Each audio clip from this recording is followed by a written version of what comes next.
Hey guys, so for those of you who know me and follow me, you'll know that my name's Amanda Bowden and I'm a transitional coach. And for those of you who don't, that's who I am. And you'll know, or now you know, that I was 2 years ago. So the I just let me rewind this. So like I wanted to come on and make a live around my story around like autism really. And my kind of journey, because I thought that if I share what I've gone through and experienced, then other people might not feel so alone. And I think that's the biggest issue when you do go through this kind of process, is that you either felt alone most of your life because you don't fit in, or you've gone past the assessment part and then there's new parts of you and you're like, what's going on for me? So like mine began, well, the funny thing is, like years ago, one of my best mate used to say to me, "You sure you're not autistic?" And I was laughing and be like, "What? Yeah, you're mega weird with time and stuff." I was like, "What?" But anyway, scroll on to like, when did I start writing my book? I think it was 2018. I started to write Astrology, Reflection of Self. Basically what it was a personal diary that turned into a book, as my universal guides had said, put this out. Other people can learn from it. And I was like, okay. So that happened. But as I was writing it and I was kind of reflecting on things that I was going through and experiencing, because there was a couple more people that had like gone, are you autistic? And I was like, well, why do people keep asking me that same thing? And then as I was writing, I was like, well, actually, yeah, some of the things that I do come under like the traits and stuff like that. So I was like, right, I'm curious, because I kind of want to know, and if I know myself a little more, then I can, work with myself and in a positive way, learn how my mind works a bit more so I can understand myself better, why certain things were going on for myself. And that's where I was at. And I put it in, I can't remember, it was 2020 maybe, during the beginning of lockdown and stuff like that. And then in 2022, so like 2 years ago, I think it was around the January time, I got a letter and I knew I was going to have the assessment. And so I popped a little message in the NLP coaching group that I was in. And at the time I was like, right, does anybody know a coach who deals with like autism specifically? Because I could do with some support, right? And then I worked with this lady, I can't think of her name off the top of my head. She was lovely. ND advocate, I think. And she gave me some tools and different things of like how to cope, because I thought, it's not just me, it's my daughter as well. So she was showing me a different thing, a little workshop online and that kind of thing. And I was like, And then just before I was about to have my assessment, and it was online at the time because we were going through COVID, the lady said to me, just be prepared because you might experience some grief. And I was like, well, how can you experience grief from having an assessment? I did a lot.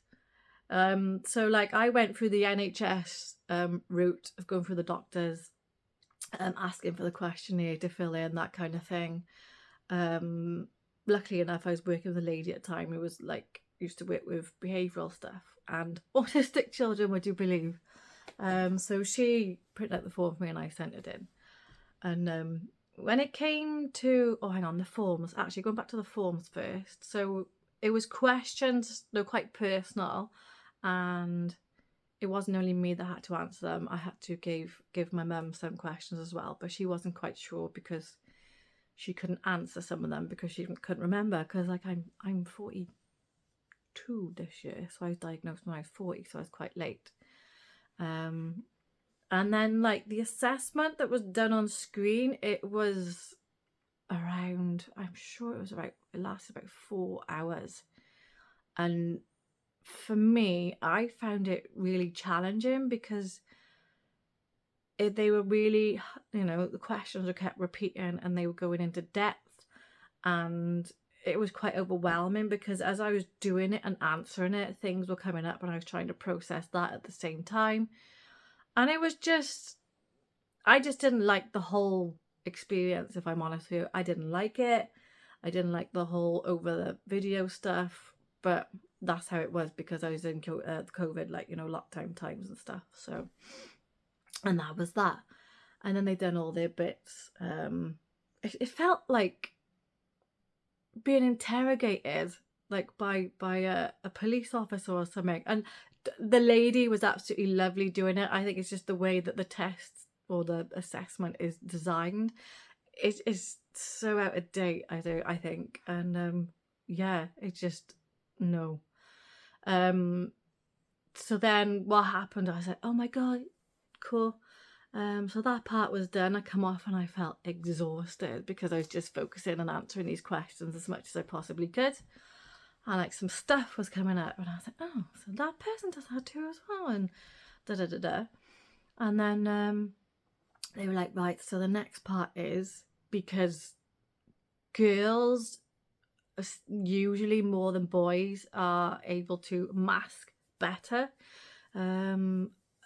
Apparently it's to do with how like boys' brains work and like girls' brains work. So they, I can't remember the part of the brain, but girls you know, find it easier to mask and hide things than boys do. Something to do with the brain part anyway. So I was called then to do like a face-to-face assessment eventually.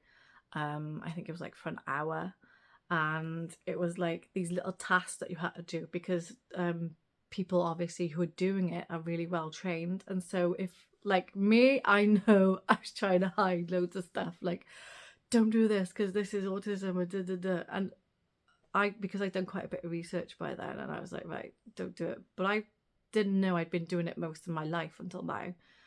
But so I was quite rigid in the face-to-face assessment. But they were asking me, like the thing that sticks out the most for me is like when they asked me to do like practical things, was like to make a story and explain how the story was going on through pictures and in this book. And I couldn't explain it. I've never ever been very good with like stories and that kind of thing. It's only since I've done training in NLP that I've started to like, my social skills are different now, better. So yeah, I went through all that process and then I was like, oh, thank God for that. All done. And then it wasn't long after and I had the letter because I didn't want the phone call. You could choose whether you had it on an email, letter form or a phone call. And so I was like, right, can I just have on the letter? I don't want a phone call. Can you send me the email with some details on where and what happens next, please? And then I was like, oh, okay. So this came in. And like they expressed how I was more towards the Asperger's side of things because of my social skills and different things like that.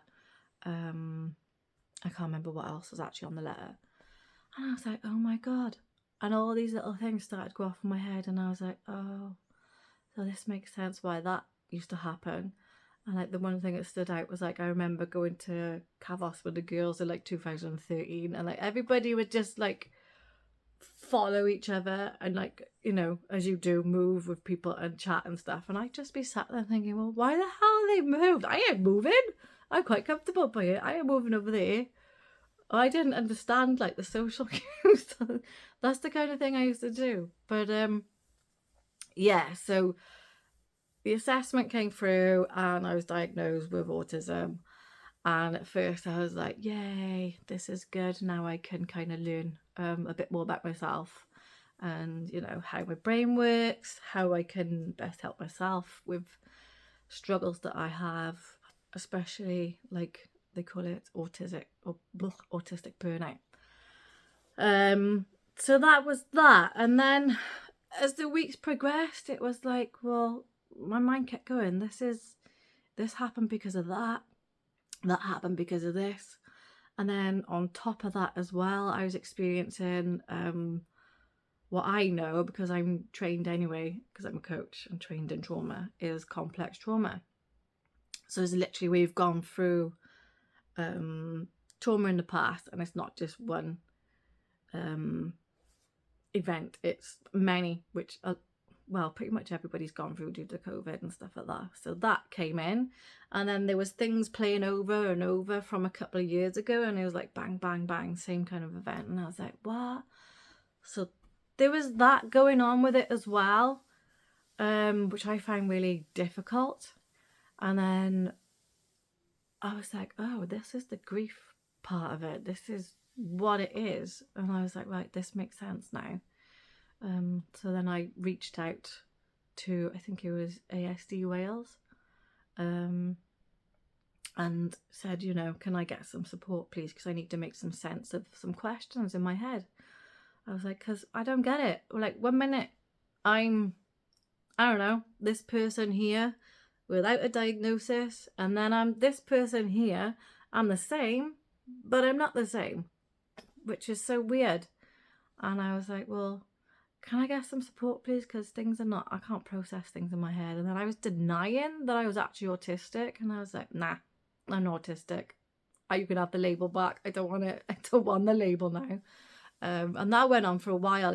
It's taken me, so I'm 2 years on now. I would say it took me the best of like a year to accept, you know, the parts of me and how my brain work. It just is what it is. I was quite lucky though, because I hear like a lot of people don't get much support off some of the autism services that are around, but I've been quite lucky because I had the support off a one-to-one with a lady for a while. I would have like a video call with her just to chat through things, to be able to process stuff, because sometimes when I'm having conversations with people, it takes a while for me to process it, unless it's something that I'm really, really interested. So on that part of the autism thing, I am in that little bit of niche. I do like a very niched interests, hence becoming a coach, because it's like mindset, psychology, all that kind of thing. So it works out cool for me in that respect. But that's where it went. And I was lucky enough as well that they actually did like a pre-course, which is the after part of the assessment. And it took longer than it should have. It took around, I think it was a year later, or a year later that I actually got onto the course, due to COVID and different things, and not having enough staff really, because it can be quite challenging working with like autistic individuals. It takes a lot of energy. Yeah, and so I was lucky that I went on the pre-course, pre-assessment course. I can't think the actual words they call it, but I went on that. And it was just nice to sit there with people who were in the same boat as you, who totally get you when you're talking, because sometimes you can feel like you're on a totally different planet, and people are like, "Why, you're just weird." And I'm like, yeah, I know. So yeah, and then like after the pre-assessment course, so I gave my email to the guy who's taken it, and he said, you know, we'd do a time management as well. And I was like, oh my God, yes, I really need that. Because you ever heard of executive planning and that kind of thing? So the part of your brain when you're autistic, sometimes you can't plan stuff and organize things. Your brain just can't hold it for some reason. It just doesn't. So I popped onto that, and I learned quite a bit actually. It was really good. I don't know if any of you have experienced that, but it's been really good. It's my daughter. Which has been gold really, because like I've struggled for years. Since I've had my daughter, it's been harder because obviously life is more challenging when you have another person. And then moving out and different things like that. But before that, like I was studying and different things, whilst I had a GCSE English and stuff like that. And I used to get really overwhelmed with like just doing stuff. But then I didn't realise that I was focusing that much. Like if I get to the point sometimes, like when I'm doing my books, right, I will focus that much on them and get lost in the moment that sometimes I'll forget to feed myself. So things like that, like I really go hyper focused. And then other times I could just be totally opposite. So yeah, like the time management thing was amazing because it was learning about like how to not only manage your time, but like manage like things bringing in, so say for instance, I'm doing this video, right? And if I didn't like doing this video, and it would, well, not like, but it would drain me as such. Or if I go networking, because I can only do networking for like 2 hours, and then I'm done. And I love being around people, but my body doesn't. So then it would just mean like putting something down that you kind of enjoy and will bring your levels back up, whether that's just watching a funny video or just potting around in the garden. Just, people call it, well, should I say people, like spiritual people might call it grounding, call it balancing yourself out, really, and that kind of thing. So I was really lucky in that aspect, so I can't really complain about the process that I went through, but I know that a lot of people are struggling right now because there's so much more awareness around it, and like people like myself who are in their 40s and that kind of thing are quite curious, and they're seeing people like this speaking out and, you know, trying to get a diagnosis. And I don't find it really helpful that some of these companies are charging absolutely insane prices for an assessment. Is so wrong, because they're just taking advantage of a situation where, like for instance, now I've tried to get my daughter in for assessment, and because the school has said, oh, you know, no, she's a perfect high achiever, she is imaginative, and then they've totally ignored my position and my point of view, and even saying, you know, like I am as well. So I know what I'm looking for, and they've gone with the school's decision, and then they've said, oh no, we're not taking it any further. So there's that side of it as well with the NHS. So I've kind of been on the both ends of it. I've experienced a really good experience, but not for my daughter. So that's is what it is at the moment, but that's another discussion. But I know many other people are struggling right now, and you know, it is hard. Yeah. There's also like the other side of neurodiversity that I found out is so like, hang on, before I go into that, actually, so there are a couple of things that are, they call it comorbid, or like can be associated with autism. That could be possibly ADHD, it can be dyslexia, dyspraxia, bipolar, OCD. I think that's the top ones off the top of my head, because autism is not, or anxiety and depression, but they all separate. So some people believe that autism is all of that, but it's not. That's how your brain functions, but it affects how other things happen in your life, which then causes those things. Or, well, people are really just still doing like a lot of research and stuff around that. Myself, I'm so from a higher perspective right now, and where I am 2 years on down the line. So like some of you might resonate with this. So my beliefs are quite spiritual, and so like within this book here, so I've written around like my higher self, who some of you may resonate with as being a Blu-ray, and what this means for like people who, you know, or possibly been diagnosed with like, you know, Asperger's. I am not a professional around the assessments and stuff, but I'm just giving you what my experience is like. So, you know, yeah. So like Blu-rays. Oh, my doggy's coming in and out. It's a monkey. Yeah. So like from the higher perspective, around like neurodiversities and different things like that, from what I've learned from the other part of it, as in having a Blu-ray for a higher self, is that, or so it can mean that you've got a more evolved human essence. So you've had loads and loads of different past lifetimes and that kind of thing. So that's why people call you like an old soul. That's where it comes from. And then you've got the other part, which is that your higher self is quite highly ascended. And with that, it brings your brain frequency quite up higher than a lot of other people and where you are. And that can have an effect. I always explain it as if you're learning to be human. It's just weird. Like you're having a human experience. That's the way I look at it. That's what it is.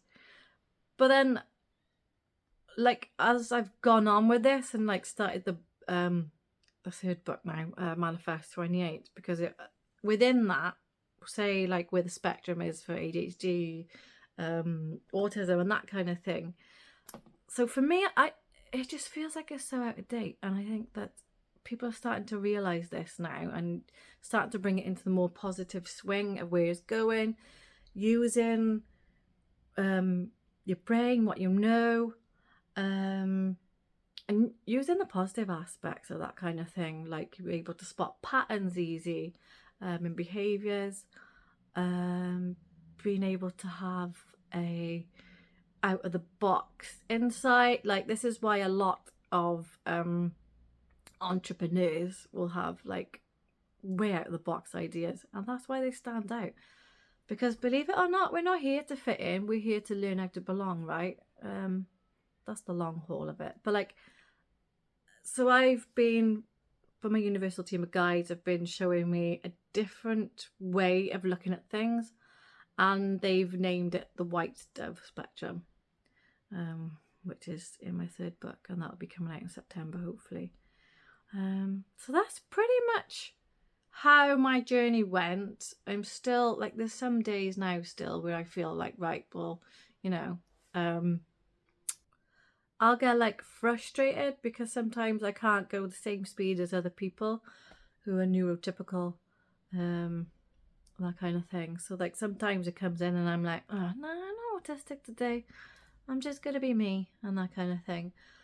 But then that is something that I've learned this year is the biggest thing. So if I was to say something back to myself, 2 years ago, or someone who's kind of at the beginning of the journey of going through this, the autism journey, because I was quite late, really, 40 years old, I would say not to look at it as a label. Is good to start with, because you can separate things and work out things and how things work, because that's what our brains do, right? We're just analytical people. Well, not everybody, but it's to just look at it as you being your unique person, because everybody learns differently. It doesn't matter who they are, everybody learns differently. And I would say to myself, or people that are beginning now to go through this process, is to look at yourself as a human being, a whole person, and give yourself compassion and time to accept and allow and absorb, what you've just experienced. And it's okay. And remember that you're not on your own. Yeah, and you got this. So going through this process and then not going through the process for my daughter at the minute is kind of spurred me on to kind of put a thing on as a coach right now. And so I know how important it is to talk. And I know how challenging it could be right now to get some support. So if you're looking for that kind of support from a coaching perspective, because I'm certified in NLP, MBIT, timeline therapy, hypnosis, and do manifest as well. So that's what I do. But if you are looking for some support, whether that's just wanting to talk, I call it talking therapies, or maybe if I'm not the fit for you and you want to go to somebody else and I know somebody, then please get in touch. But the biggest message for this right now for me is putting out, because I know this is something I've struggled with and still do now and again, is to remember that you're not on your own. And if you feel like you're kind of getting isolated, I'm quite lucky because my guides will remind me, and they're right, today, you've got to have a human day today. You've got to go do stuff and stop doing work. Because that could be like one of my coping mechanisms is working and stuff like that. And then they're like, whoa, hang on a minute. So it's just recognizing that. And then not all people like to socialize all the time. We're all different, but that would be my biggest thing for you guys to take away, is that to remember that you're never on your own. And when you feel like you need connection, then, you know, put your hand out, give your mate a text, phone that family member, that person that's close to you, and chat. And if it goes a little bit too far with your mental health and stuff like that, contact a professional. So, hope you guys are well, and I'll speak to you soon. Bye.